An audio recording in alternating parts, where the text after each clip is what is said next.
So, now we have the last of the movies leading up to Avengers, which is Thor. Yeah. And we actually watched the Agent Coulson short, Finding Havoc on the Way to Thor's Hammer, between this, which makes for a nice bridge. I don't think we'd ever actually watched that before. I hadn't. So, yeah, it's cool to finally see the first time we saw Coulson kicking butt all on his own. Coulson has an interesting journey, and I don't think they planned for him to be, a recurring character. I think he was just going to be that one time. But he turned out to be so popular that they brought him back for Iron Man 2, and then for Thor, and then he basically became the mascot of the MCU. See, as Joss Whedon said in an interview recently, he was kind of disappointed that they brought him back.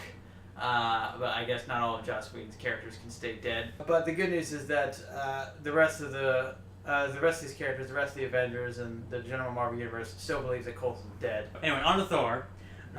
This is, like, of all the ones, this is the one I'm most pleased that Marvel got to handle the reins on this one. Yeah, and not some big studio that just didn't know any better. Yeah, who just couldn't make sense of the character. Let's say that this movie doesn't take liberties with the classic comics, but those liberties are made in good faith. Things like, okay, the Asgardians are not exactly gods, but their power is real. Yeah. That's kind of a tricky thing. It's kind of inferred over the course of it. Like, there's Fandral has that one line. This is like on Earth where you throw around thunder and lightning and they worship you as a god.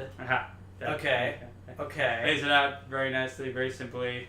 So it's like they're basically advanced aliens. The idea that they're gods actually kind of captures the sort of power they're able to throw around. I also was really surprised at how the character of Loki was handled throughout the story. I mean, like, the most obvious thing to do is he's the real a master of puppets who's got everything planned out. But in the film, he doesn't really have everything planned out. There's things that don't really go the way he expected. Yeah, I mean, you can kind of, like, as you go over the movie again, you can kind of, okay, did he intend for this to happen? Did he intend for that to happen? Is he lying here? Is he telling the truth there? Yeah, but it's really interesting how some small schemes sort of blow up into this very game-changing disaster. We're pretty sure at the beginning of the movie he does not know he was actually a frost giant. That's pretty clear. Yeah. So with that in mind, we know that he did invite the other frost giants to raid the vault at the beginning, which messes up the coronation. He did that on purpose, but he didn't know he was a frost giant yet, so he didn't have a larger plan at the time. And I'm pretty sure he's telling the truth when he said that he didn't think that Father Odin would banish Thor after the whole incident. Yeah. That's another thing I really liked, how rather than it being like a regular guy who learns to be a hero, it is a god who kind of learns to be a regular hero. Yeah. Who, like, the movie starts out, he's already got his powers, he's already knows how to use that hammer, but he's not a hero. Yeah. And that was a surprising thing, where, we get to see him use all of his tricks and stuff, and then, and I still can't believe they got away with this, for the whole middle part, he doesn't have powers. Yeah. This is essentially his origin movie. The origin of the guy who gets to become an Avenger. And another thing, kind of like with Cap, imagine if they made this movie a little earlier. The whole thing of dropping him on Earth without his powers, so he gets to hang out with Jane Foster and the other humans for a while. It's sort of like what they did in a lot of '80s movies. To save money, basically. Like Masters of the Universe is one. Beastmaster 2 is another. Where they drop our heroes on present-day Earth just so they can just film on location without having to build elaborate sets with elaborate costumes. And just, fill out the runtime that way. One reason that they managed to make it work is that this is part of a series. And I like how, even in a world that already has some kind of superheroes running around, Thor showing up would be a huge game changer. Because now it's basically aliens going on.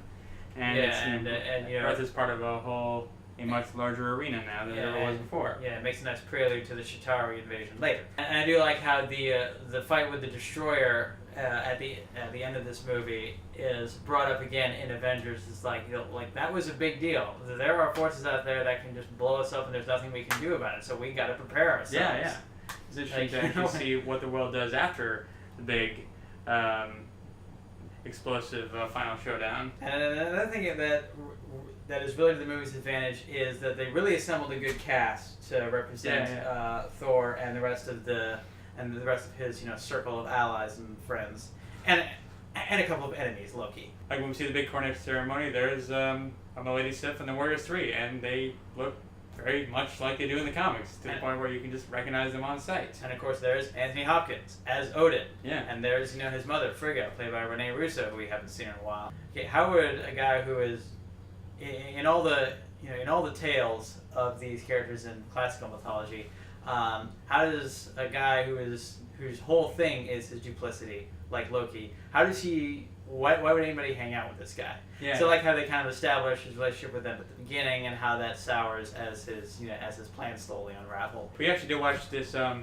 deleted scene that was originally going to be when we introduce Thor and Loki Growing as up. Adults. Yeah, like just before the coronation, they both step out very dramatically. We see them in full costume, and they have a brief conversation. It's actually a really good scene. I kind of wish, in my whole marathon thing, I'd want to have that scene in there with the special effects finish, of course. Yeah, because there's a little special effects trick with Loki's illusion powers. And if we've been away from Asgard for a while, this would be a great place to come back to it. Yeah. I also really liked how when we did the Frost Giants, they're actually more like, 10, 12 feet tall, rather than just 100 feet behemoths, because this actually kind of impractical for storytelling purposes. Yeah. Yeah, like on the Avengers cartoon, Earth's Mightiest Heroes, they did the giant, Godzilla-sized frost giants, which it's kind of cool to see, Thor and the others fight those guys, because they're definitely the underdogs in that fight. Yeah. But for this one, it works to just make them just 10-foot behemoths. And of course, we couldn't possibly discuss this movie without talking about the biggest discovery, which is Tom Hiddleston in the role of Loki, who is so good that they have to just keep bringing him back as often as they possibly can. So they brought him back, of course, in Avengers, which was always the plan, because Loki was the guy that they fought in the earliest comics. And then they bring him back for Thor 2. That's the point, and they're probably going to keep bringing him back. They make another Thor movie. Have you ever been talking about? I was like, can we do like a Loki solo film, maybe? just so we can have more of this guy around, because he's so amazing. Like, one of my favorite scenes in the movie is after Loki tells Thor that Odin is dead. He then goes and he tries to lift the hammer, and just like everything that Tom Hiddleston does in that scene is just so perfect. He's just like, well, is there anything I'll try and no. He's defeated Thor. He's king of Asgard, but he still can't have the hammer. He still can't have that one thing that his brother had. The frustration is like, okay, one, just just trying to walk away with a little dignity. But you can see that it really burns him that his brother may not be worthy of it, but in that moment neither is Loki. I also think that this is the first of the Marvel films to really nail the third act.